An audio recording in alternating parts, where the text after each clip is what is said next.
La NASA nos mintió a todos en el año 1969. Los astronautas encontraron una base extraterrestre en la cara oculta de la Luna. Y lo que habitaba ahí era imposible. Esta es la historia. Todos los astronautas del Apolo que pisaron la Luna sufrieron la misma pesadilla. No fue algo similar, sino que fue idéntica. Las notas de los psiquiatras cuentan la aterradora historia que sufrieron. De pie fuera del módulo lunar, viendo ascender la Tierra, tras ellos había una puerta que no estaba ahí durante la misión de la Luna. Era un cristal negro incrustado en la pared de un cráter que se abrió lo justo para ver la oscuridad que había ahí adentro. Y dentro de esa aterradora oscuridad, algo respiraba, algo enorme, algo antiguo. Y justo antes de despertar, una voz habló en sus mentes. Ustedes, humanos, vinieron a nuestra casa. Ahora nosotros sabemos dónde está la suya. Los vamos a visitar muy pronto, y cuando lo hagamos será su fin, decía la voz. La pesadilla provocó un colapso nervioso en 3 astronautas. Uno pasó sus últimos años escribiendo cartas a la NASA rogándoles que revelaran lo que realmente habían encontrado ahí. Era una base semienterrada en Regalito, la tecnología que hizo que nuestras naves espaciales pasaran hechas de piedra. Pero las advertencias sobre algo llamado el silencio entre estrellas era aterrador. La base era una torre de vigilancia. Activamos una alerta el 20 de julio de 1969. Y en los sueños de todos los que tocaron el suelo lunar, los visitantes han estado en cuenta regresiva desde entonces. La última carta del astronauta decía: ya casi están aquí, y nadie puede detener algo que no existe como nosotros, ya que ellos no son humanos. Encontré esa carta entre las pertenencias de mi abuelo hace 3 semanas. Él no era astronauta. Theodore Langford nunca abandonó la Tierra, ni siquiera ha volado en un avión comercial después de 1974, pero trabajó en las consolas de telemetría del Centro de Naves Espaciales Tripuladas de Houston durante 11 años. Y cuando mi abuelo falleció el mes pasado a los 91 años, la enfermera del hospicio dijo que sus últimas palabras fueron aterradoras, ya que él decía algunas coordenadas, latitud y longitud. Las anotó porque él las repitió 17 veces. Las coordenadas ahora apuntan a un cráter en la cara oculta de la Luna llamada Daedalus.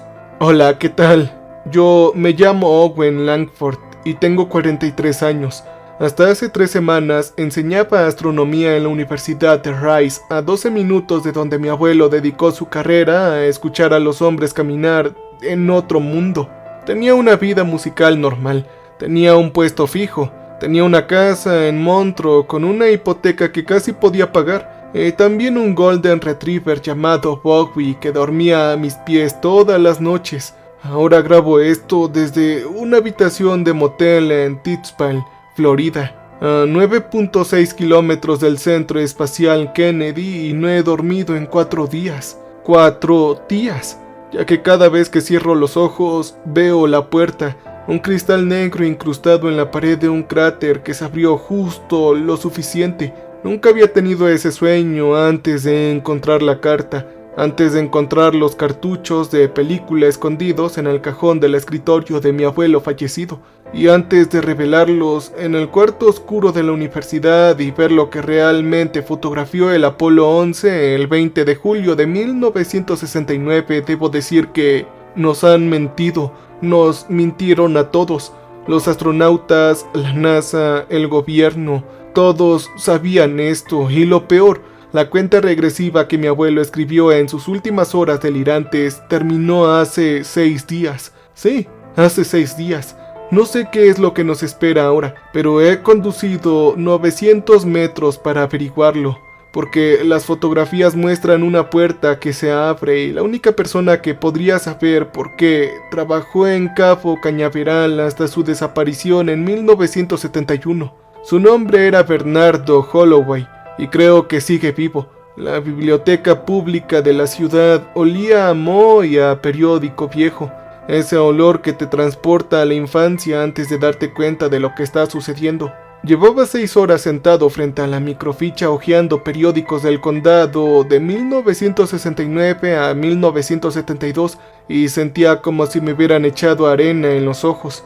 El nombre de Bernardo Holloway apareció exactamente 3 veces. La primera vez fue un breve anuncio en Florida Today de agosto de 1969, en el que se felicitaba a los empleados locales de la NASA por el éxito de la misión Apolo 11. Bernardo figuraba como analista de sistemas de telemetría, lo cual coincidía con lo que había encontrado en los documentos de mi abuelo.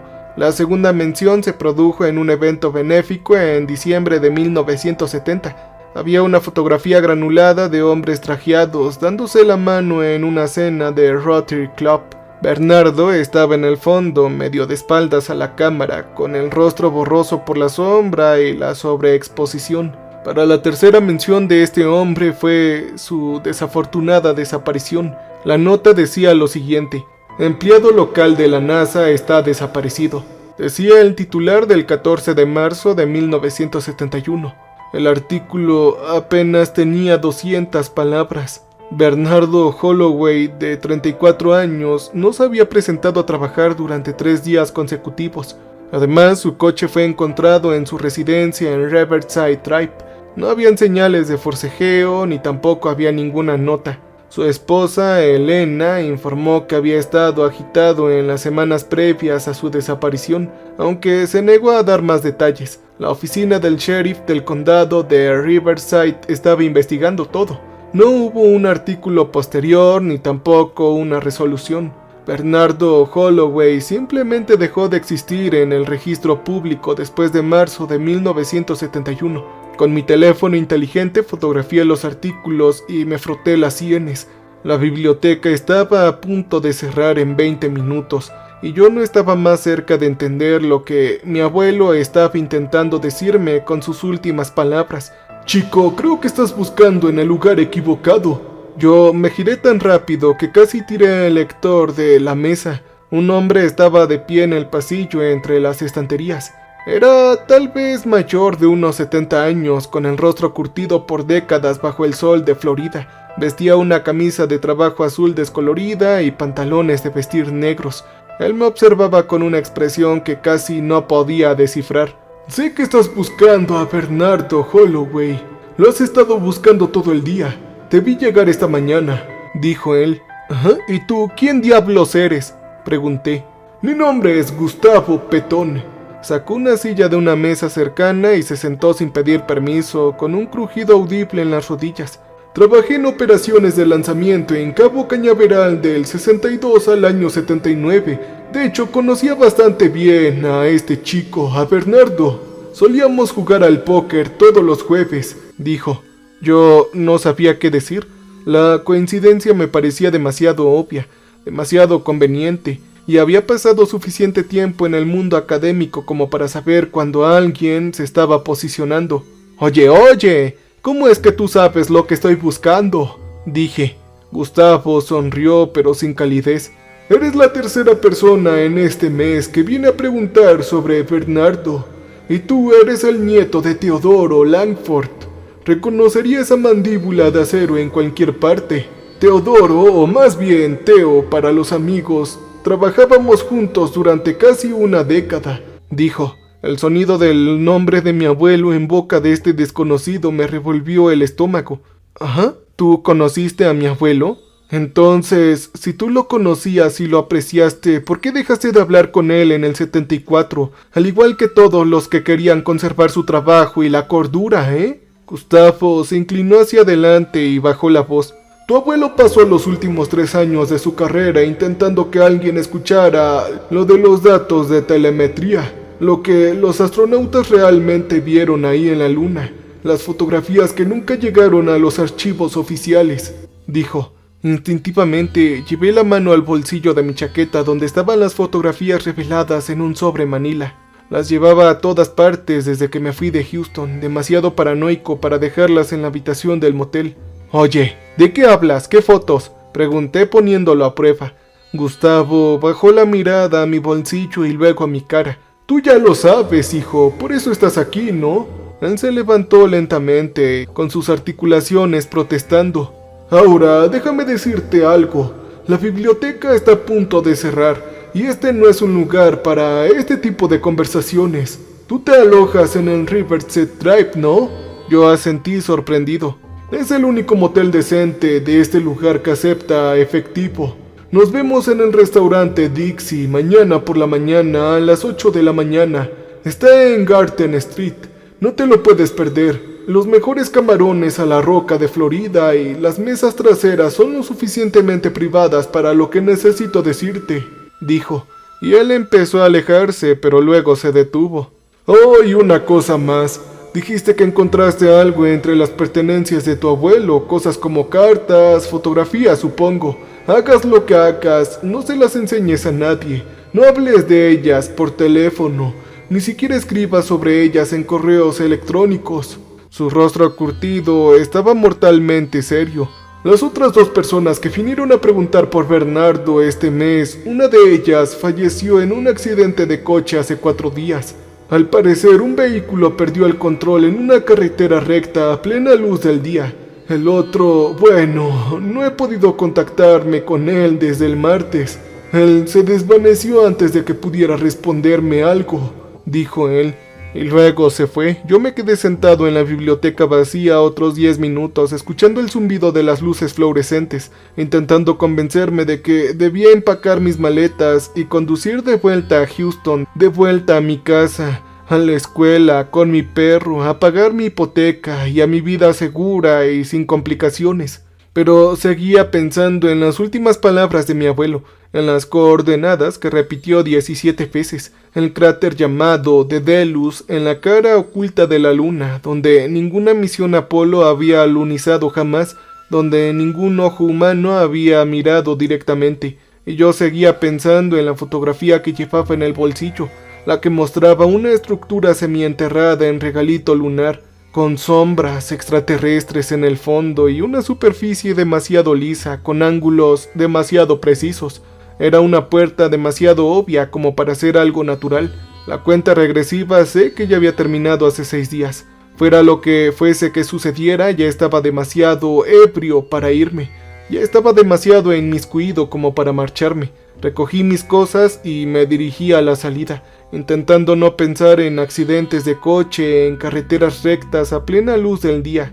El restaurante Dixie llevaba sirviendo camarones de roca desde 1983, según el letrero descolorido en la entrada a la mañana siguiente, pero el edificio parecía más antiguo. Era una estructura de hormigón achaparrada con techo de chapa ondulada y un estacionamiento lleno de camionetas. Incluso a las 8 de la mañana encontré a Gus en un rincón cerca de la cocina, con una taza de café en la mano que parecía llevar un buen rato ahí.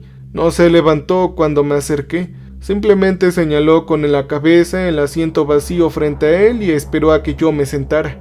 «Oye, tienes un aspecto muy malo», dijo. «No he dormido demasiado, me temo», le contesté. «Bueno, debes acostumbrarte a eso», dijo él. Le hizo una seña a la camarera, y entonces una mujer de unos 50 años con aspecto cansado y una etiqueta con el nombre de Dolores se acercó, nos tomó la orden y él pidió el desayuno para ambos sin preguntarme qué es lo que deseaba. Cuando se fue Dolores, se recostó en la cabina de vinilo y me observó con esos ojos indescifrables suyos. «Ahora, chico, muéstrame lo que tú has encontrado», él me dijo. Yo lo dudé. Él ayer me había dicho que no le mostrara las fotografías a nadie, pero ahora me pedía verlas él mismo. Gustavo pareció leerme el pensamiento. «Vamos, chico, tengo 73 años. Ahora mismo tengo cáncer de próstata que me eliminará en 18 meses y llevo más de 50 años guardando secretos del espacio. Yo no trabajo para nadie, solo quiero saber si lo que tienes coincide con lo que yo recuerdo», dijo. Algo en su voz me hizo creerle, o tal vez solo necesitaba creerle porque había conducido muchos kilómetros basándome en las coordenadas de alguien que estaba muerto y no tenía a quién más recurrir, así que sin más saqué el sobre manila de mi chaqueta y lo deslicé sobre la mesa. Gustavo lo abrió con cuidado, como si estuviera manipulando algo frágil. Sacó las fotografías una por una, colocándolas sobre la mesa entre nosotros. Yo vi cómo su rostro cambiaba al mirar cada imagen. Su estoicismo desgastado se quebró. Sus manos empezaron a temblar violentamente. ¡Oh, no! ¡Qué hijos de perra! Esos malditos hijos de perra, de verdad lo fotografiaron, dijo. ¿Ah? ¿A qué se refiere?, pregunté, pero él no respondió de inmediato. Estaba mirando la tercera fotografía, la que mostraba la estructura con mayor claridad y unos seres extraterrestres en el fondo. Una forma rectangular semienterrada en polvo gris, con una superficie negra y vidriosa, con proporciones demasiado regulares para ser algo natural geológico, y en su cara frontal lo que solo podía describirse como una puerta parcialmente abierta y oscura por dentro, pero habían seres extraterrestres en el fondo, muy borrosos. Sí, ese es el monolito. Sé que es un nombre tan tonto, ya que no es un monolito per se. En realidad no, es más bien un edificio o una torre de vigilancia, dijo. Él me miró y por primera vez vi miedo en sus ojos. Lleva mucho tiempo ahí, más tiempo que la existencia humana. Quizás más tiempo que la vida en la Tierra, dijo. Dolores, la camarera, regresó con la comida y ambos guardamos silencio mientras ella preparaba los platillos. Habían huevos revueltos con tocino, sémola de maíz y tostadas. Yo tenía un nudo en el estómago, pero me obligué a comer. Me daba algo que hacer con las manos. Cuando ella se fue, Gustavo continuó. Sí, recuerdo muy bien la fecha, 20 de julio de 1969. Armstrong y Aldrin debían aterrizar en el mar de la tranquilidad, izar la bandera y recoger algunas piedras y regresar a casa. Debía ser un suceso bonito, sencillo e histórico, dijo empujando los huevos por el plato sin comer. Pero hubo algo más. Unos 40 minutos antes del paseo lunar programado, los datos de telemetría empezaron a mostrar anomalías. Hubieron picos de frecuencia cardíaca, retrasos en la comunicación que no coincidían con la distancia de la señal. Y entonces Armstrong dijo algo por un canal que no debía grabarse. ¿Ah? ¿Qué fue lo que dijo, Gustavo?, pregunté. Él cerró los ojos y cuando volvió a hablar, su voz era apenas un susurro. Él dijo: Houston, tenemos visitas no reconocibles. Hay una maldita estructura alienígena y creo que hay algo adentro, repitió. El ruido del restaurante se desvaneció a mi alrededor. Podía escuchar mi propio latido en mis oídos. Sí, en ese momento el control de emisión se volvió loco. Cambiaron a una frecuencia segura y bloquearon a la mitad del personal de apoyo. Tu abuelo era uno de los que mantenía el acceso. Era el jefe de telemetría. Lo necesitaban para monitorear las señales de vida, pero a la mayoría nos bloquearon. Nunca supimos qué estaba pasando durante casi 2 horas, dijo Gustavo. ¿Y qué fue lo que pasó? Sí, bueno, Armstrong se acercó a la estructura supuestamente desobedeciendo las órdenes, aunque nunca lo he creído. Creo que ellos mismos le dijeron que investigara y luego lo negaron. Se acercó a 9 metros, tomó fotos y entonces la puerta se abrió. Gustavo dijo finalmente, mordiendo su tostada y masticando lentamente. Yo dejé de respirar. En ese lugar había algo. No solo una grieta, era como si alguien adentro estuviera observando a través de una rendija, dijo. La mano de Gustavo se movió inconscientemente hacia su pecho, frotándose un punto sobre el corazón. Armstrong dijo más tarde en los informes clasificados que escuchó una voz, no a través de la radio, sino que aquí arriba, dentro de su cabeza. La voz decía algo así como: ustedes vinieron a nuestra casa y ahora sabemos dónde está la suya, dijo.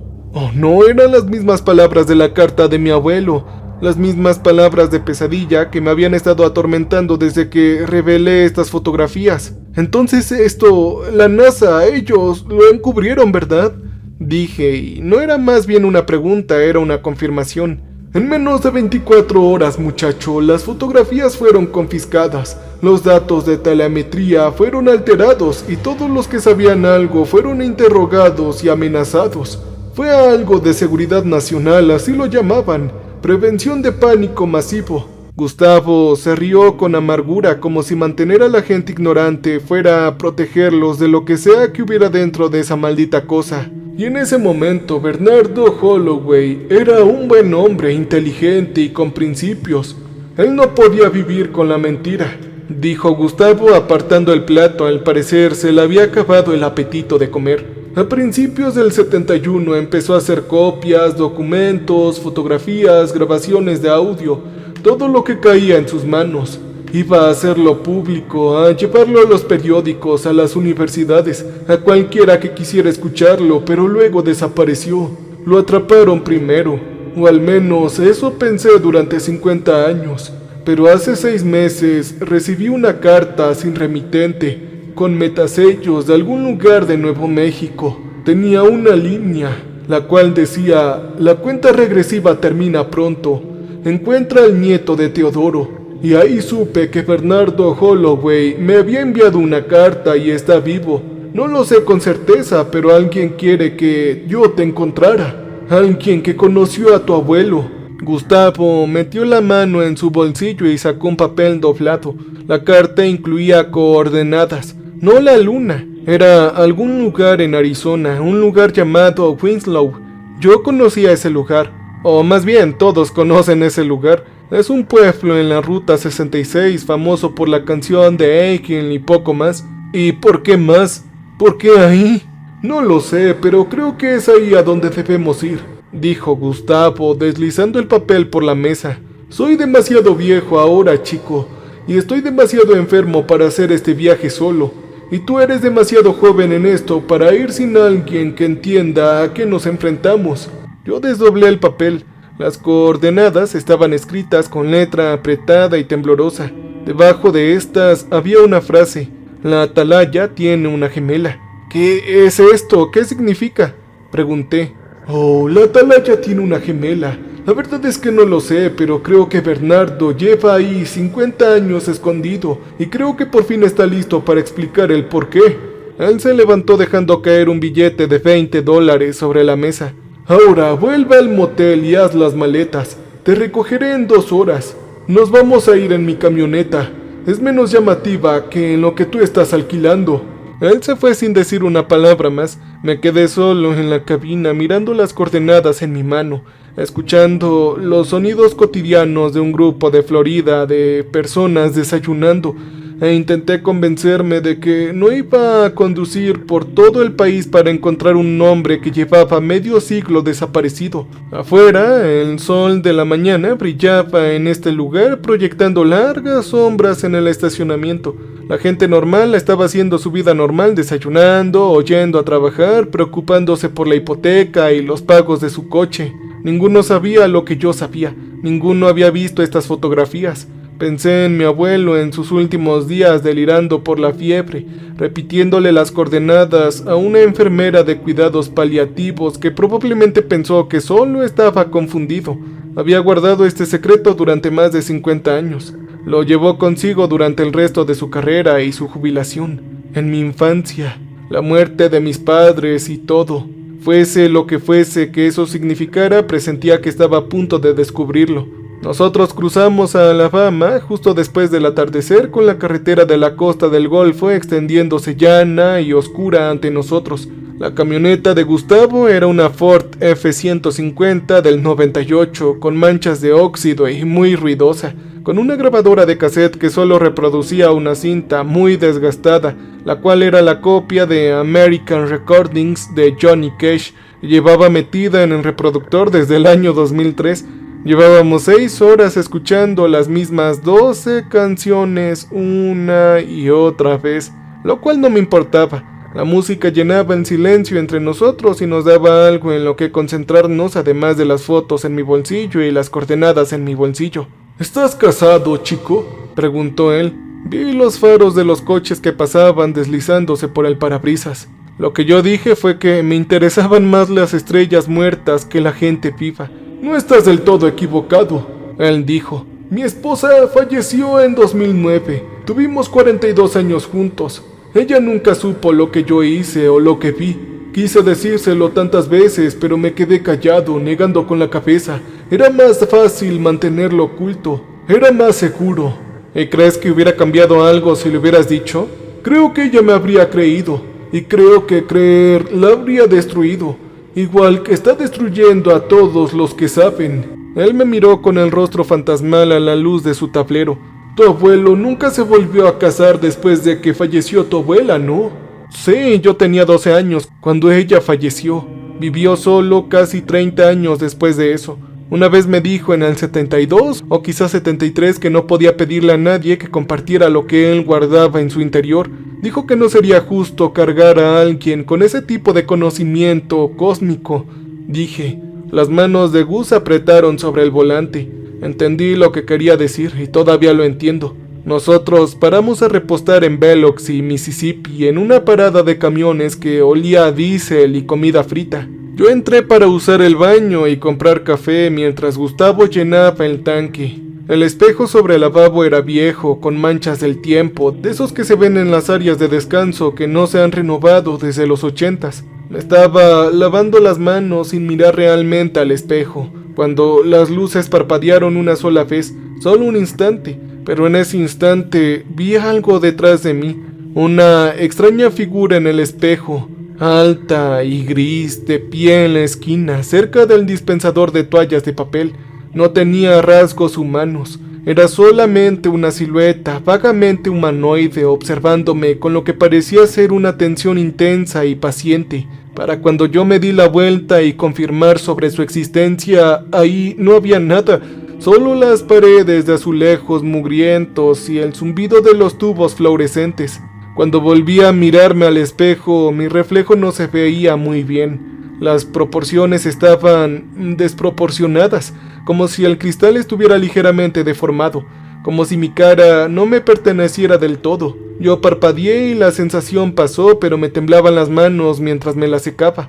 Afuera, Gustavo estaba apoyado en la camioneta fumando un cigarrillo. «Te ves pálido», él dijo. «Ah, sí, creo haber visto algo en el baño», dije, y él no me preguntó qué fue lo que vi, solo asintió lentamente.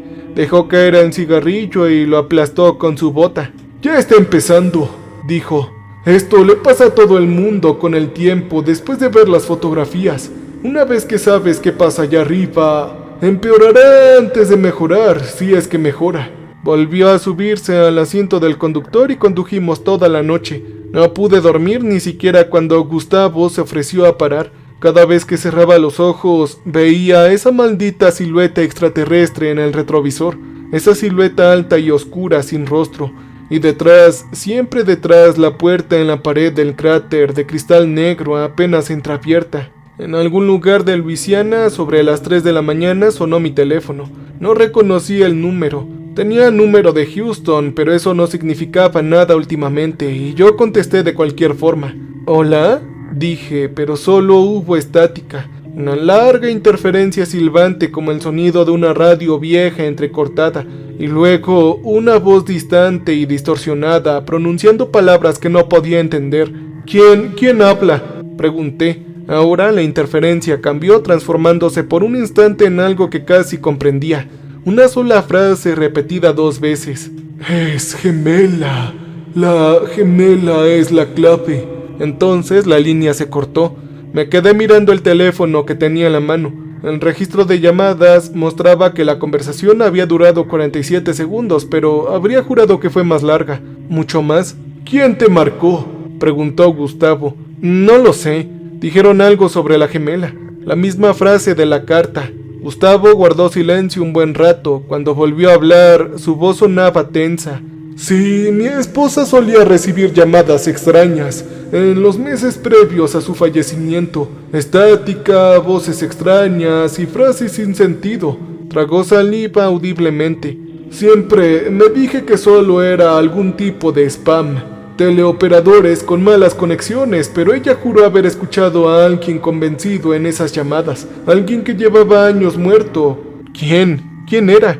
«Su hermano. Murió en Vietnam en el 68, dijo Gustavo apretando la mandíbula. «Dijo que intentaba advertirle y decirle algo importante. Nunca pudo entender bien qué era», dijo. Cruzamos a Texas al amanecer, tiñendo el paisaje lleno de tonos naranjas y rosas. Finalmente me quedé dormido en algún lugar cerca de Beaumont, soñando con vidrio negro y polvo lunar y una puerta que se abría cada vez más por mucho que la cerrara. En el sueño, algo al otro lado me presionaba, paciente e inmenso, y podía sentir su atención fija en mí como el calor de un horno. Desperté y vi a Gustavo entrando en un área de descanso a las afueras de Houston. Tenía la camisa empapada de sudor y me temblaban las manos.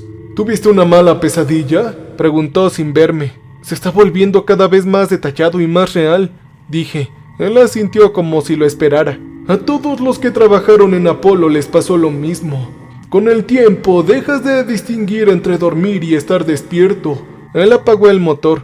Ahora necesito estirar mis piernas. Los huesos viejos ya no aguantan 16 horas en una camioneta como antes, dijo.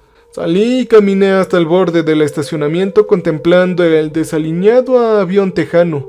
El aire de la mañana ya era cálido, denso de humedad y a lo lejos podía oír el tráfico de la autopista. Fue entonces cuando vi los otros autos en el área de descanso.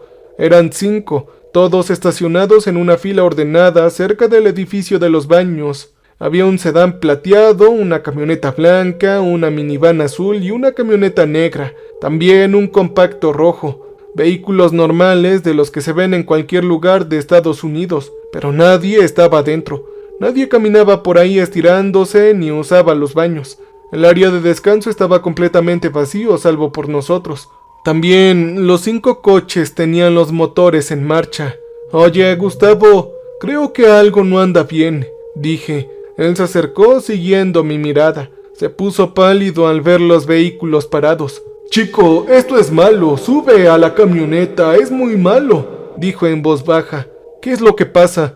¿Qué sucede?, pregunté. No lo sé, pero ya lo he visto en el 71. Sucedió así, un aparcamiento lleno de coches, todos en marcha, sin nadie alrededor.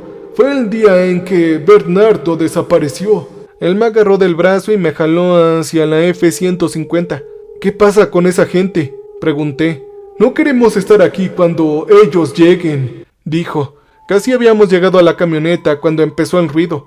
Al principio bajo, apenas audible por encima de los motores al relenti.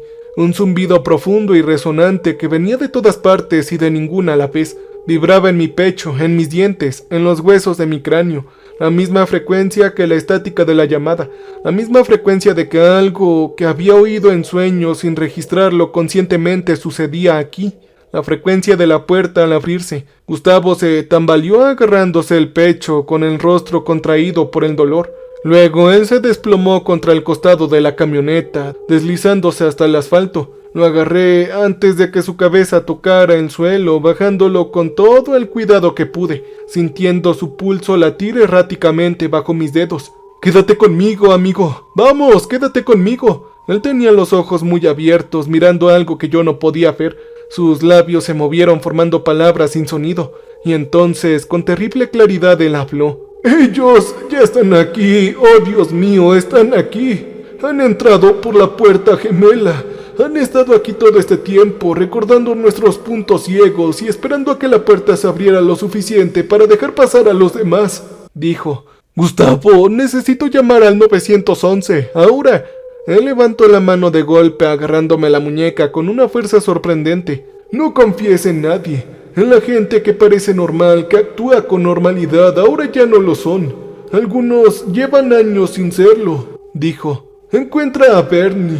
A mi amigo Bernardo, él sabe cómo verlos, él sabe cómo luchar».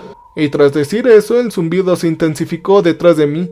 Oí que las puertas de los demás coches se abrían, los 5 a la vez, aunque no me atreví a girarme y a ver. «Vete, por favor, vete ya y no mires atrás». Su mano se soltó de mi muñeca. Su pecho dejó de moverse y los pasos empezaron lentamente con paso decidido, cruzando el asfalto sobre nosotros. Tenían múltiples pies, moviéndose en perfecta sincronización con un ritmo casi inhumano, pero no del todo. No miré atrás. Tomé las llaves de la camioneta del bolsillo de Gustavo, me subí al asiento del conductor y salí del área de descanso a toda velocidad, dejando neumáticos en el pavimento, en el retrovisor, y vi figuras aterradoras de pie donde yo había estado arrodillado. Eran 5 extraterrestres inmóviles, los cuales me observaban mientras yo me alejaba, y santo cielo, los 5 carros que estaban ahí encendidos ahora estaban volando hacia el cielo, como si una nave alienígena los estuviera abduciendo. Yo conduje durante 3 horas sin parar, con lágrimas en los ojos y el cuerpo de Gustavo enfriándose en el asiento de al lado. La cinta de Johnny Cash había dejado de sonar en algún momento y el único sonido era el del motor y mi propia respiración entrecortada. Gustavo había fallecido a las horas y yo estaba solo con su cadáver, una colección de fotografías imposibles y las coordenadas de algún lugar en Arizona donde un hombre que llevaba 50 años escondido podría finalmente explicar qué demonios le estaba sucediendo al mundo. Yo seguí conduciendo sin importar esto hacia el oeste. No podía hacer nada más. ¿Ustedes qué hubieran hecho? Yo me conducí mal al conducir hasta urgencias y decirles a las enfermeras que había encontrado a un anciano desplomado en un área de descanso, dar un nombre y un número de teléfono falsos antes de desaparecer en el tráfico de la tarde, ya que mi amigo Gustavo merecía algo mejor. Sí, más que eso, merecía un entierro digno, un funeral con gente que lo ama, alguien que se parara sobre su tumba y dijera algo significativo sobre su vida. Pero no pude quedarme quieto. No podía responder preguntas sobre por qué viajábamos juntos, por qué tenía su camioneta y por qué miraba por encima del hombro como si esperara que algo entrara por las puertas. Así que yo lo dejé con desconocidos y me fui en coche. Sé que estuvo mal, pero fue lo mejor que pude hacer. Me dije a mí mismo que era lo que él habría querido. No lo creía, pero lo decía de todos modos.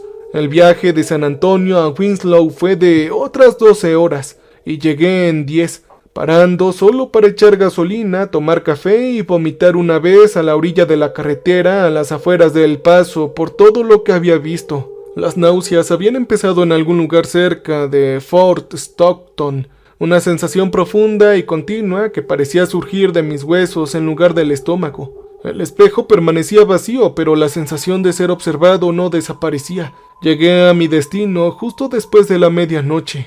El pueblo era pequeño y tranquilo, un conjunto de edificios apiñonados a lo largo del antiguo corredor de Ruta 66 como si temieran el desierto que los rodeaba.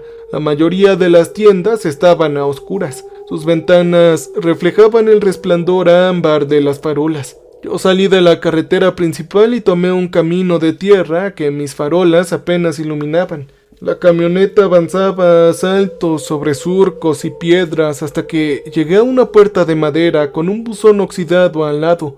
No había nombre ni números en el buzón, solo un símbolo descolorido pintado en la madera. Un círculo atravesado por una línea vertical como el dibujo simplificado de una puerta.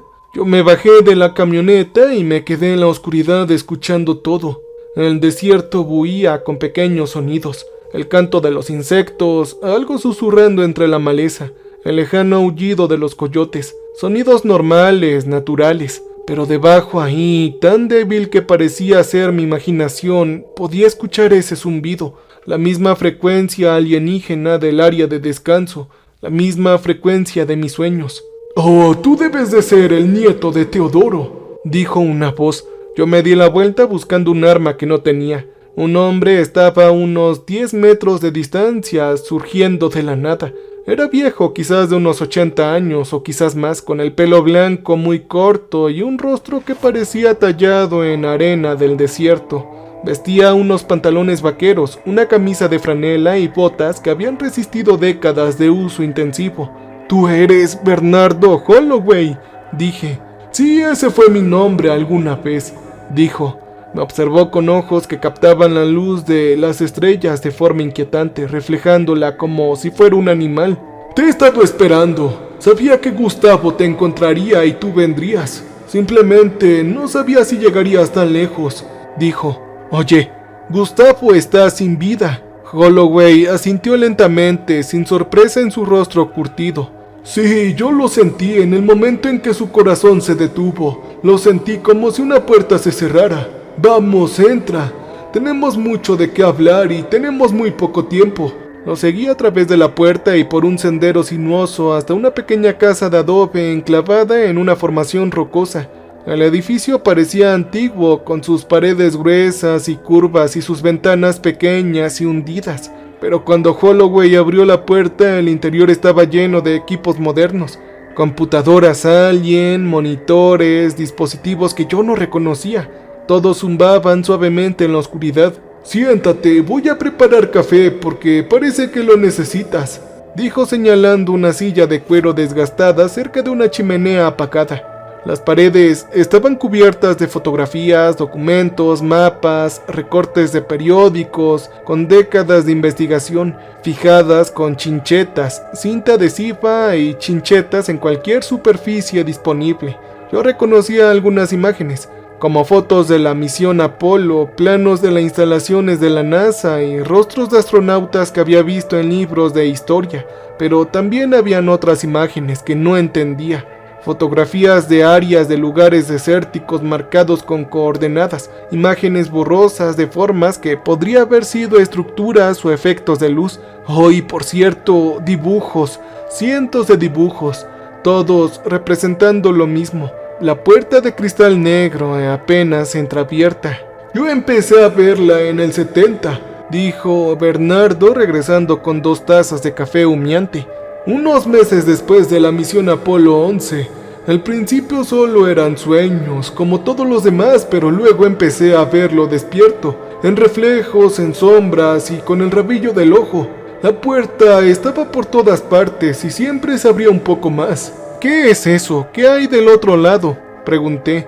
Bernardo se sentó frente a mí con su rostro anciano, ilegible en la penumbra. Durante 50 años creí saber la respuesta. Creía que era una invasión o algo hostil, algo que quería consumirnos o reemplazarnos. Pero estaba equivocado. No es una invasión, es el regreso de esas cosas, dijo dejando la taza y se inclinó hacia adelante. Los seres al otro lado de la puerta no son extraterrestres como nosotros pensamos. Son lo que nos ha precedido. Construyeron las torres de vigilancia, la de la Luna y los de Arizona hace millones de años como estaciones de monitoreo. Luego esas cosas se fueron a otro lugar, a un lugar fuera de lo que reconoceríamos como espacio o tiempo, dijo. Ahora todo me daba vueltas en la cabeza. ¿Y por qué deben volver? Es porque encontramos su puesta de avanzada, tocamos su tecnología, dejamos nuestra huella genética en su puerta, dijo.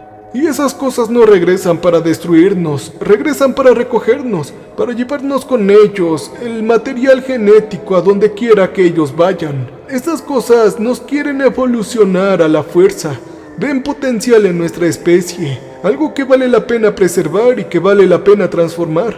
En ese momento pensé en las últimas palabras de Gustavo. Ellos han estado aquí desde siempre, ¿no? Sí, algunos llevan aquí años sin estarlo. Eso no es salvación, suena como que nos van a extinguir.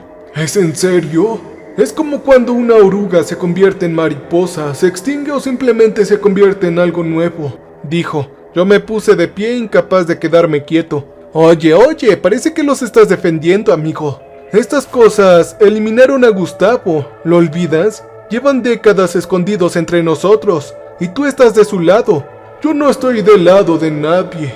Intento ayudarte a entender lo que se avecina para que puedas tomar una decisión informada e inteligente, dijo. Él también se levantó moviéndose hacia una de las paredes cubiertas de fotografías. La cuenta regresiva que tu abuelo contaba no era la cuenta regresiva hacia la invasión. Estaba en cuenta regresiva hacia un umbral, un punto donde suficientes humanos están preparados y suficientes puertas se han abierto para que la transición completa pueda comenzar. ¿Y qué sucederá entonces? Él se giró hacia mí y por primera vez vi algo parecido a la tristeza en esos ojos cansados.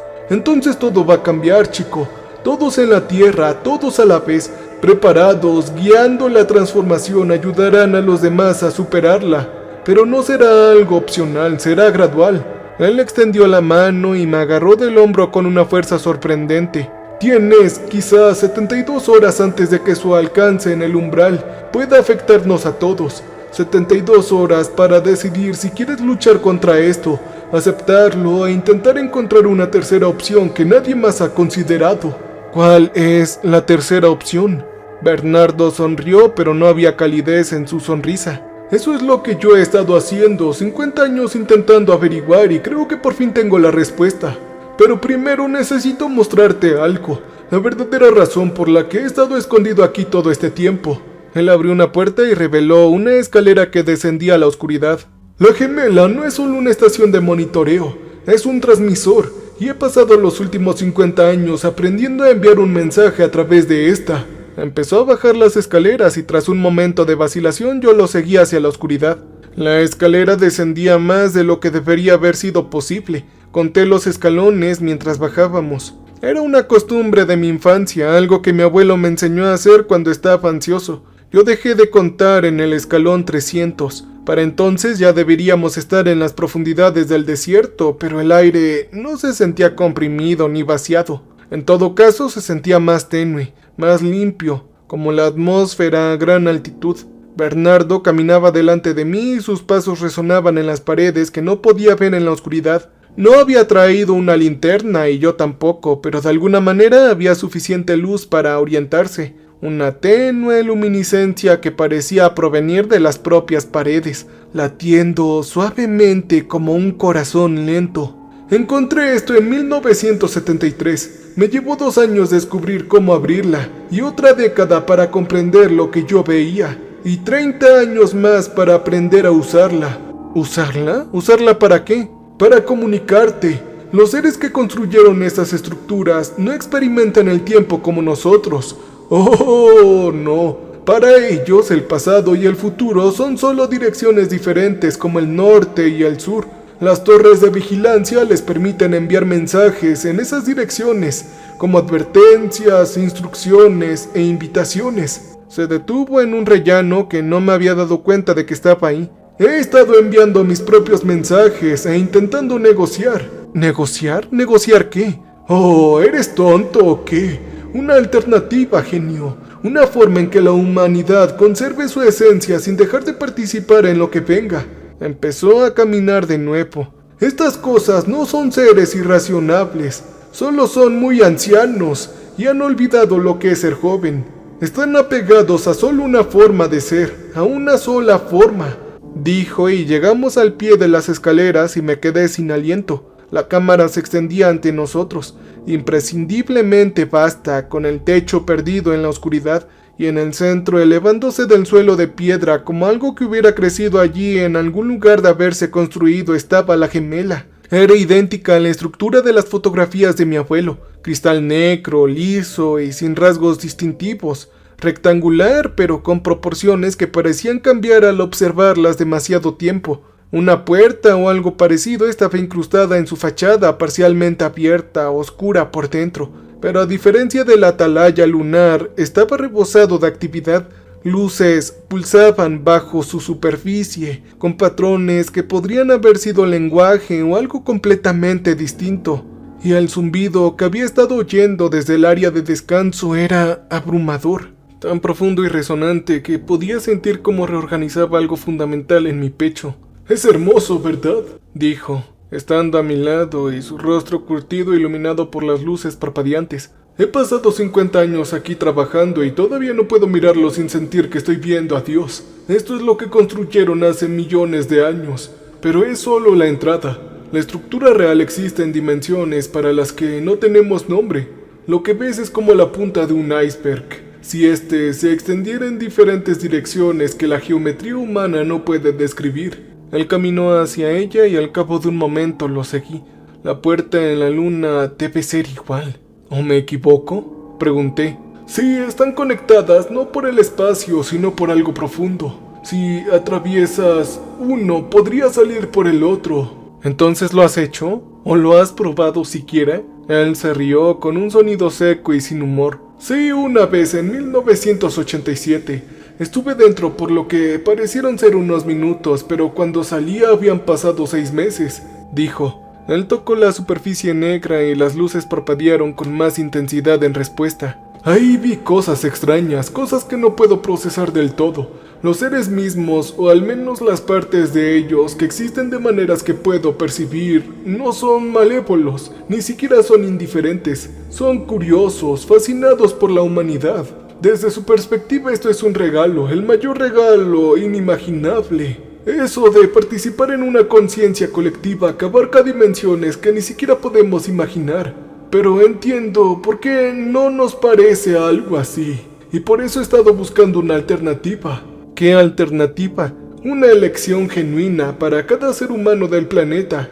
Quienes quieran transformarse pueden hacerlo voluntariamente y quienes no pueden permanecer como están, protegidos y preservados, con derecho a continuar su existencia sin interferencias. Él sonrió con cierta tristeza. Han sido necesarios 50 años de comunicación, pero creo que por fin empiezan a entender por qué importa, dijo. Yo quería creerle, de pie en esa cámara imposible observando tecnología que precedió a la existencia humana por épocas. Yo quise creerle que había sido una salida que no implicara la extinción de todo lo que yo conocía, pero algo andaba mal. Había algo en la voz de Bernie, en la forma en que seguía tocando la superficie negra, en la forma en que las luces se intensificaban cada vez que lo hacía. Tú dijiste que la cuenta regresiva terminó hace 6 días. Dijiste que el límite se alcanzaría en 72 horas más, ¿no? Si llevas negociando 50 años, ¿por qué ocurre esto ahora? ¿Por qué con tanta urgencia? Dije. Porque la negociación fracasó. Dijeron que no. Se volvió hacia la atalaya. Ellos no me quisieron escuchar más. Simplemente, inicialmente escucharon mis argumentos y consideraron mis propuestas, y al final decidieron que una transformación forzada era preferible a permitir que una parte de la humanidad permaneciera inalterada. Dijeron algo sobre la contaminación, sobre el peligro de dejar la conciencia primitiva en contacto con seres elevados. Yo no entendí todo su razonamiento y sinceramente no estoy seguro de que ellos entendieran del todo el mío. Así que está todo aquí. Nuestra extinción, dijo. Así que esto era todo. Las cartas, las coordenadas que me trajeron a este lugar fue en vano. Debo decirte algo más. Tu abuelo tocó los datos de la telemetría del Apolo 11. Estuvo expuesto a la señal antes de que nadie supiera lo que significaba.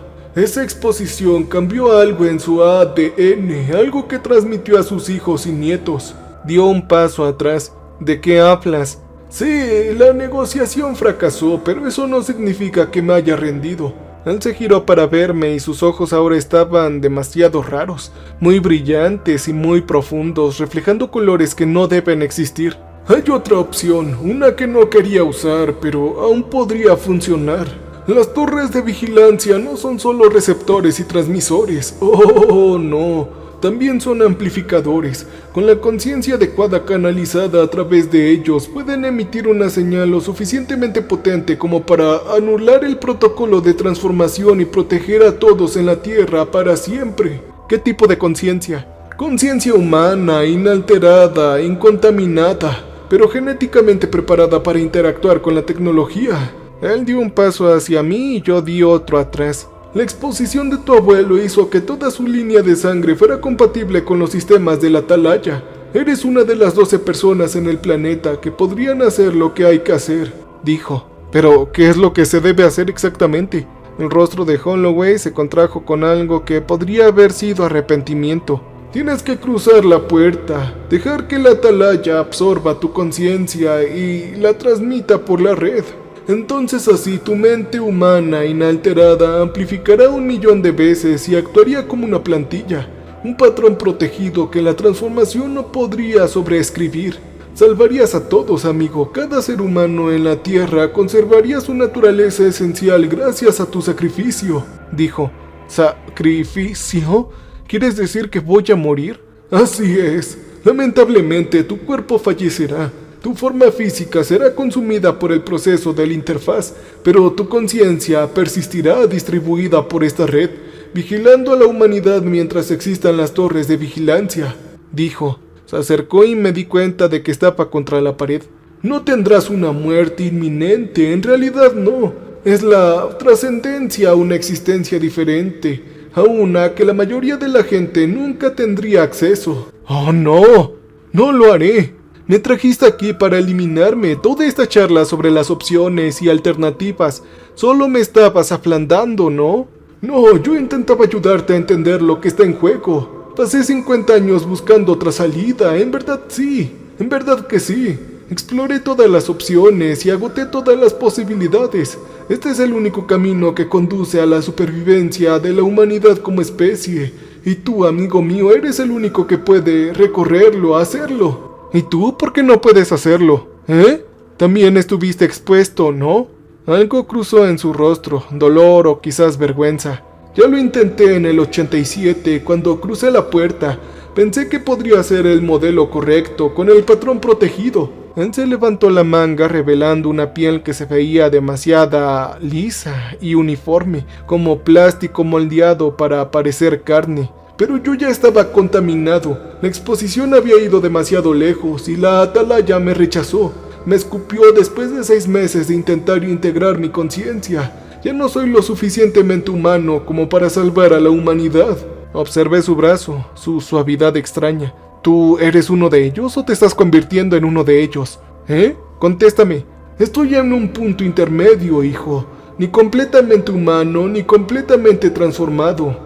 Un fracaso desde cualquier punto de vista. Pero aún puedo ayudarte, aún puedo guiarte en el proceso y asegurar que tu sacrificio no sea en vano.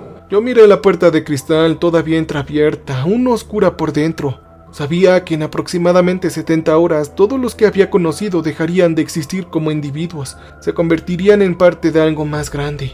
Y la muerte de Gus habría sido en vano. Me transformaría también junto con todos los demás. Solo que yo sabré que pude haber salvado a todos los demás, que podría haberlo evitado. La decisión es tuya, chico. Solo soy el mensajero. Se hizo a un lado señalando el atalaya. Yo me quedé ahí en esa cámara imposible mirando la puerta que me había atormentado en sueños desde que revelé las fotos de mi abuelo, escuchando el zumbido que parecía reescribir algo en mi cerebro, e intenté averiguar qué demonios se suponía que debía hacer. Oye, no puedes huir de esto, chico. Él me gritó. El umbral llegará, estés aquí o no. La única pregunta es ¿qué pasará cuando llegue? Yo no respondí. Solo seguí subiendo 300 escalones o 400 hasta que me ardieron las piernas y me gritaron los pulmones, y finalmente salí a la fresca noche de Arizona. Las estrellas brillaban de forma increíble. La Vía Láctea se extendía por el cielo como un río de luz. Yo me quedé ahí jadeando mientras el viento del desierto me secaba el sudor de la cara. Me regresé a la camioneta y conduje, no hacia ningún lugar en específico, solamente lejos de esa casa de adobe y la pesadilla subterránea, lejos de todo lo que había pasado desde que encontré las fotos de mi abuelo. Conduje hasta que el indicador de gasolina llegó a 0, y entonces entré en una gasolinera a las afueras de Flagstaff y me senté en el estacionamiento con el motor apagado, mirando el vacío. Mi teléfono estaba sin vida, no tenía batería. No lo había cargado desde San Antonio. En mi bolsillo, las fotografías estaban ahí, las imágenes que iniciaron todo esto. Yo pensé en mi abuelo. Él había sido un hombre tranquilo, metódico y preciso, de esos que miden 2 veces y cortan una. Me enseñó a jugar el ajedrez cuando tenía 7 años, sentado a la mesa de su cocina en aquella casa de Montrose, moviendo piezas por el tablero mientras me explicaba que cada acción tenía consecuencias. Él decía, piensa 3 movimientos por adelantado. Siempre debía saber qué se estaba poniendo en marcha antes de hacerlo. Si él hubiera sabido, durante todos esos años jugando al ajedrez con su nieto, asistiendo a mis graduaciones, sentado en primera fila cuando defendí mi tesis, que yo acabaría aquí con fotos de algo que quería consumir a toda nuestra especie, tal vez la carta que había escrito diría algo diferente. Creo que él sabía de la cuenta regresiva. Él sabía de las torres de vigilancia, el umbral y la transformación. Después de pagar en la gasolinera, conduje hacia un motel más cercano. La habitación era exactamente como me habían prometido, barata pero limpia, con una cama que se hundía en el centro y un televisor que solo tenía 4 canales. Me senté en el borde del colchón y miré la pared, intentando pensar en 3 movimientos por delante, como me había enseñado mi abuelo. La opción 1 decía volver con Holloway, cruzar la puerta y sacrificarme para salvar a la humanidad, morir como persona, pero persistir como especie de conciencia distribuida que vela por una especie que jamás sabría lo que hice por ellos. La opción 2 era negarme, esperar a que llegara el umbral y transformarme con los demás, pero perder todo lo que me hacía humano, pero al menos no perderlo solo. Y la opción 3, encontrar otra salida. ¿Pero qué otra salida había? Ese hombre había pasado 50 años buscando alternativas, y lo mejor que se le había ocurrido era alimentarme con una máquina alienígena, sacrificándome. Si alguien con décadas de acceso directo a la tecnología no podía encontrar una solución mejor, ¿qué posibilidades tenía yo con 70 horas restantes? Con eso en mente me recosté en la cama y cerré los ojos, sin esperar dormir, pero con la esperanza de tener al menos unos minutos de tranquilidad. De repente, el sueño llegó de inmediato. Estaba de pie sobre la superficie lunar con polvo gris bajo mis botas. La tierra se estaba elevándose y frágil sobre el horizonte negro. El atalaya se alzaba imponente tras de mí con la puerta abierta como nunca la había visto, y algo dentro se movía, no hacia mí sino hacia la puerta del otro lado, a la gemela en Arizona. Podía ver ambas estructuras simultáneamente como si estuviera en un lugar donde la distancia no significaba nada, donde los 11 kilómetros de roca subterránea de Arizona y los 400.000 kilómetros del espacio vacío eran igualmente irrelevantes. Y de repente comprendí lo que Holloway se había perdido. Las puertas no estaban separadas, eran la misma puerta vista desde diferentes ángulos. Cruzar una y salir por la otra, eso era lo que había dicho. Pero no se trataba solo de transporte físico, era algo más profundo. Las torres de vigilancia eran espejos que se reflejaban mutuamente a través de dimensiones que las mentes humanas no estaban diseñadas para comprender. Yo desperté con un jadeo incorporándome tan rápido que casi me caigo de la cama. La habitación del motel estaba a oscuras, pero no estaba solo. Había una extraña figura sentada en la silla junto a la ventana que se recortaba contra el tenue resplandor de las luces del estacionamiento. «Lo has descubierto. Te llevó menos tiempo que a mí», dijo. Yo retrocedí a trompicones buscando algo con que defenderme, pero no encontré nada más que la lámpara barata del motel en la mesita de noche. «Cálmate. Me llamo Douglas Vance. Yo era una de las personas que buscaba a Bernardo Holloway. El que te contó Gustavo, el que no pudo localizar después del martes», dijo. No, se supone que tú debes estar desaparecido sin vida», dije. «Definitivamente estoy desaparecido, chico, pero muerto aún es tema de debate». Sonrió, pero con una expresión muy aterradora. «Te he estado siguiendo desde San Antonio. Te vi dejar el cuerpo del anciano en el hospital y te vi conducir hasta Winslow. Te vi salir corriendo de la casa de Bernardo como si el diablo te persiguiera. ¿Qué es lo que viste ahí abajo?», me preguntó. Obviamente yo se lo conté todo. La cámara, el gemelo, la oferta de Holloway, la elección entre el sacrificio y la extinción. Él me escuchó sin interrumpir. Su rostro se ensombrecía con cada revelación y cuando terminé, él guardó silencio un largo rato. «Él, Bernardo, miente. No sobre todo. Las torres de vigilancia son reales. El umbral es real y la transformación se avecina, pero el sacrificio no funciona así con la tecnología. Yo he visto la investigación real, no la versión desinfectada que Bernardo ha estado dando a quien quiera que pueda manipular». «¿Qué quieres decir?». «Las torres de vigilancia no necesitan una conciencia humana para transmitir una señal de protección, ya que están transmitiendo una y llevan millones de años haciéndola. Por eso la transformación no ha ocurrido. Los seres al otro lado han estado esperando que la señal se detenga. Bernardo dijo que la cuenta regresiva estaba llegando a un límite, pero el límite no se trata de números. Se trata de la degradación de la señal. Las atalayas están fracasando, llevan décadas haciéndolo, y Bernardo las ha estado ayudando a fracasar». Douglas se inclinó hacia adelante con la mirada intensa. Él no quiere salvar a la humanidad, quiere que la transformación se produzca. Lleva 50 años trabajando por ella desde que regresó mal de su viaje por la puerta. ¿Y entonces por qué me trajo hasta aquí? ¿Por qué todo este alboroto sobre el sacrificio?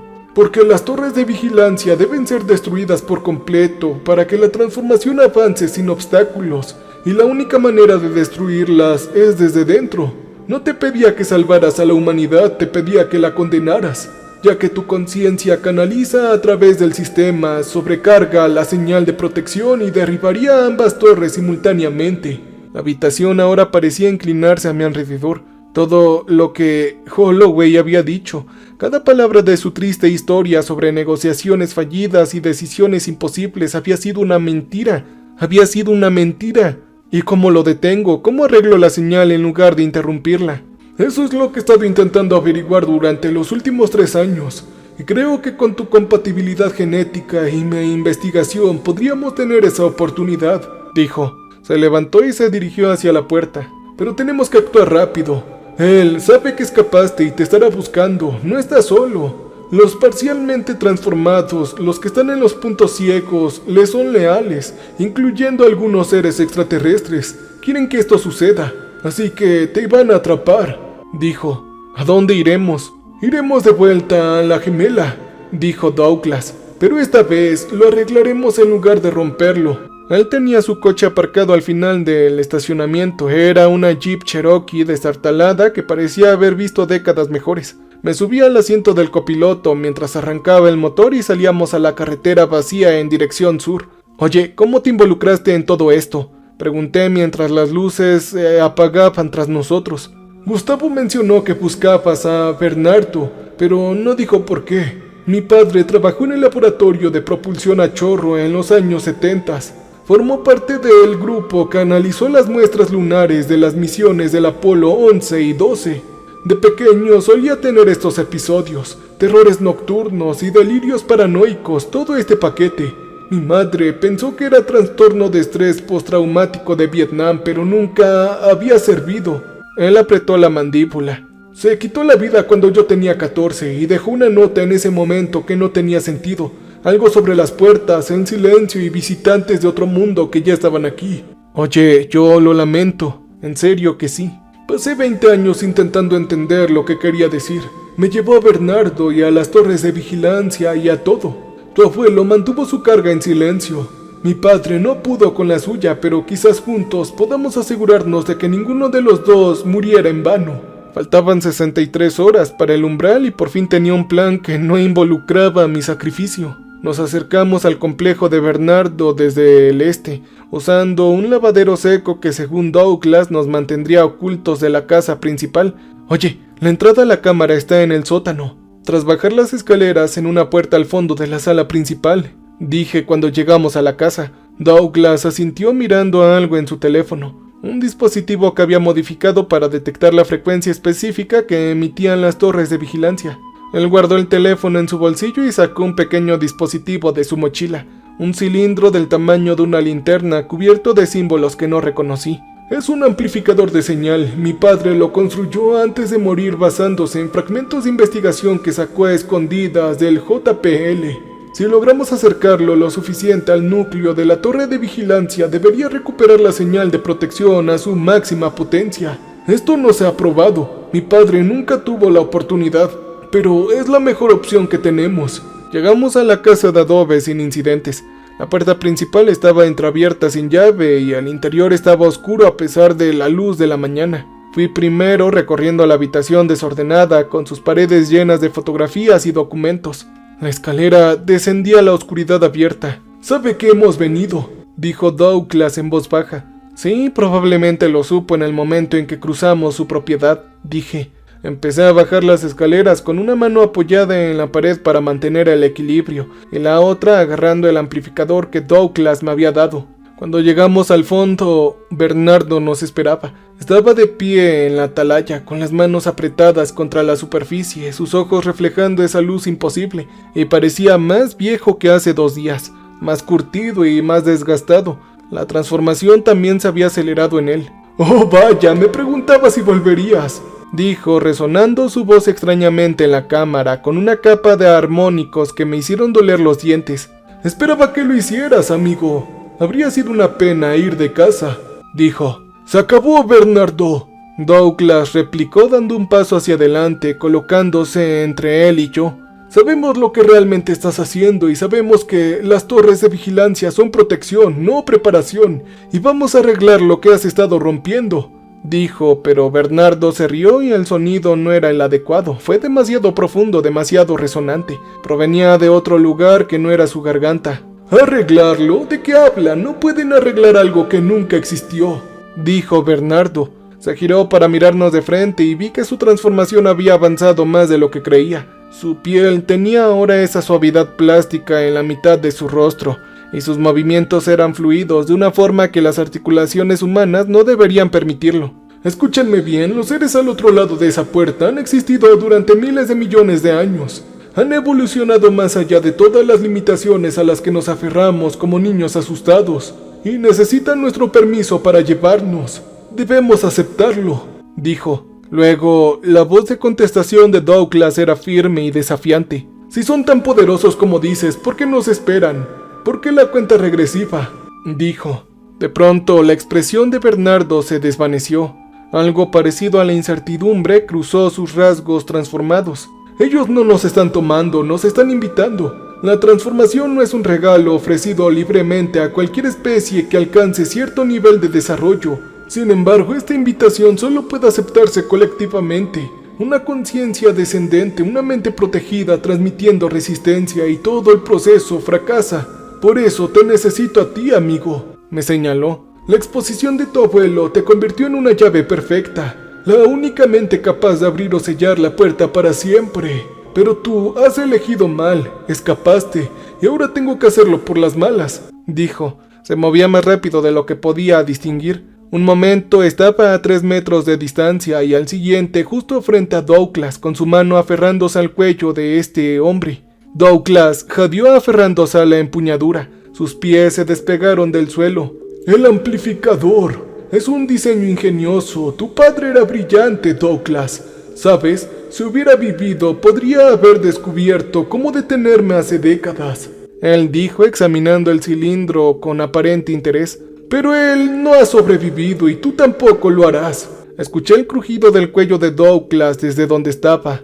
Bernardo lo soltó y su cuerpo se desplomó en el suelo de la cámara con los ojos aún abiertos mirando el vacío. Tras años de investigación, 20 años buscando respuestas sobre tu padre, todo ha terminado en un momento brutal. Ahora faltaban 53 horas en el reloj y estaba solo otra vez. Bernardo había matado a Douglas. Él se giró hacia mí, todavía con el amplificador en la mano.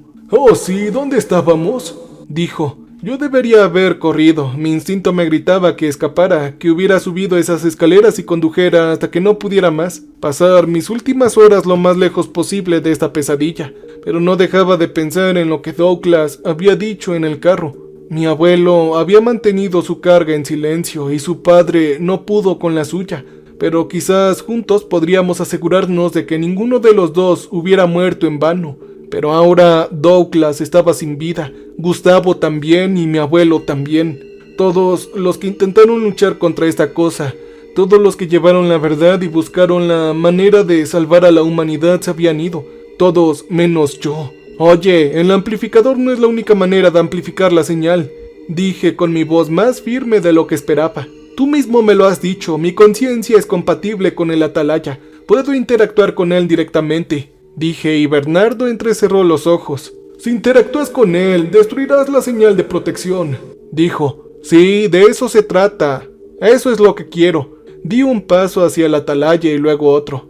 Dijiste que mi mente podría amplificarse y transmitirse por la red, que serviría de plantilla. Pero las plantillas funcionan en ambos sentidos, ¿o no? Podré sobreescribir la señal de protección con caos o puedo reforzarla y fortalecerla como algo más permanente. Sí, pero no sabes cómo hacerlo. No tienes la formación ni la comprensión necesaria. Sé que no, pero tuve un sueño. Estaba al pie de la torre de vigilancia, lo suficientemente cerca como para tocar su superficie de cristal negro, y ahí vi a ambas puertas a la vez. Comprendí lo que realmente son. Son espejos que se reflejan y se mantienen unidos, Bernardo. Si puedo verlos, eso significa que puedo estabilizarlos, dije. El rostro transformado de Bernardo Holloway se retorció con algo que podía hacer miedo. Si haces esto, entonces morirás. No solo tu cuerpo, tu conciencia se dispersará tan débilmente por la red que no quedará nada coherente. Y no trascenderás. Simplemente dejarás de existir. Sí, eso ya lo sé, maldita sea, dije. Las palabras flotaron en el aire entre nosotros. Pensé en mi abuelo jugando el ajedrez en la mesa de su cocina, enseñándome a anticipar 3 movimientos. Pensé en Gustavo muriendo en aquella carretera de Texas. Sus últimas palabras eran una advertencia sobre las personas que ya no eran personas. Y pensé en Douglas, quien había pasado 20 años, sí, 20, intentando comprender el fallecimiento de su padre, solo para morir por la misma causa. Esta es la verdadera tercera opción, la que pasaste 50 años fingiendo que no existía, ¿sabes? Dije. Apreté la mano contra la superficie de la atalaya, y el efecto fue de inmediato. Una luz explotó por la cámara, por mi mente, por dimensiones que no podía nombrar ni comprender. Sentí que me fragmentaba, que mi conciencia se dispersaba como semillas de dientes de león en un huracán extendiéndose por la red que conectaba las 2 atalayas, y lo vi todo. Vi a los seres al otro lado de la puerta, vastos y antiguos, y genuinamente curiosos por las pequeñas y efímeras criaturas que había tocado su puesta de avanzada. Vi su confusión cuando la señal de protección volvió con toda su fuerza y luego más allá, brillando con más intensidad que en millones de años. Vi a Holloway gritar, con su cuerpo medio transformado, rechazando la señal renovada, colapsando sobre sí mismo como una estrella que se transforma en supernova en reversa. Y vi, por supuesto, la puerta cerrarse. Ambas puertas se cerraron a la vez, por primera vez desde que mi abuelo oyó a Neil Armstrong. Todo decir lo siguiente: tenemos visitantes. En estos últimos momentos de pensamiento coherente comprendí algo más. Estos seres extraterrestres no estaban enojados, no estaban derrotados, simplemente aceptaban todo. Habían ofrecido su don y la humanidad había declinado. Ellos respetaron la elección de una manera que Bernardo jamás podría haber podido comprender. Su paciencia superaba la comprensión humana y esperarían a otra especie, otro mundo, otra invitación que pudiera ser aceptada, pero no a la Tierra, no a la humanidad, ni hoy ni por mucho tiempo más. Había elegido la tercera opción y la humanidad jamás sabría lo cerca que estuvo de perderse para siempre. 6 meses después, un estudiante de posgrado llamado Timothy Boss caminaba por el desierto al norte de Winslow, Arizona, cuando encontró las ruinas. La casa de adobe se había derrumbado sobre sí misma como si algo hubiera implosionado en su centro. Las paredes estaban negras y quemadas. La madera del techo estaba reducida a carbón y el suelo alrededor de los cimientos se había fundido en vidrio liso y oscuro como obsidiana vertida en un crisol. Timothy fotografió todo, informó el hallazgo a las autoridades locales y no les dio más importancia hasta 3 semanas después, cuando agentes federales se presentaron en su departamento y confiscaron su teléfono celular, su computadora y todas las copias de cada imagen que había tomado. Le dijeron que fue una explosión de gas, le dijeron que olvidara lo que había visto. Él lo intentó, pero algunas noches, cuando el viento del desierto soplaba del norte, podía jurar que escuchaba algo ahí debajo. A veces también veía una puerta de vidrio negra incrustada en la pared de un cráter sellada. Nunca entendió su significado y nunca lo necesitó. Al otro lado del país, en un hospicio en Houston, un ingeniero jubilado de la NASA llamado Wallace murió pacíficamente mientras dormía. Tenía 94 años, uno de los últimos supervivientes de los equipos de control de la misión de la era Apolo, y había pasado sus últimos años contándole a todo el que quisiera escucharlo las pesadillas que lo habían atormentado desde el 69. Las pesadillas cesaron 3 días antes de su muerte. La enfermera que lo atendió anotó en su informe las últimas palabras de Wallace, las cuales fueron: «Por fin la puerta está acechada». Supuso que estaba confundido, hablando metafóricamente sobre la muerte inminente. No sabía que otros 14 ex empleados de la NASA en todo el país dijeron la misma frase, cuando ellos murieron en esa misma semana o con pocos días de diferencia, con una paz en sus rostros que sus familiares no habían visto en décadas. El nieto de Teodoro Langford, Owen Langford, había sido declarado desaparecido hace 7 meses. La policía encontró su coche en un motel con sus pertenencias esparcidas por la habitación sin señales de forcejeo ni de violencia. El caso se enfrió en cuestión de semanas. Sus colegas de universidad celebraron su servicio conmemorativo. Los estudiantes plantaron un árbol en su honor. El mundo siguió su curso como siempre cuando alguien desaparece sin explicación. Pero Bowie, el perro, siguió esperándolo. Cada tarde, al ocultarse el sol sobre el horizonte de Houston, su mascota pegaba el hocico al cristal y observaba la calle con atención paciente e impasible. Al ver que no regresaba nadie, la vecina lo acogió, una amable mujer llamada Margaret, que conocía a Owen desde que se mudó al barrio. Dijo que era solo una costumbre, ya que los perros no entienden la muerte, se dijo a sí misma. Solo recuerdan la rutina y probablemente tiene razón. Bowie, ese querido cachorro, simplemente tiene mucho amor. Y aunque no lo comprenda y que no sabe que su dueño nunca va a regresar, él sigue esperándolo con mucha esperanza. Incluso a veces, tarde por la noche, escucha a Bowie gimotear en sus sueños. Margaret piensa que tiene pesadillas con su dueño.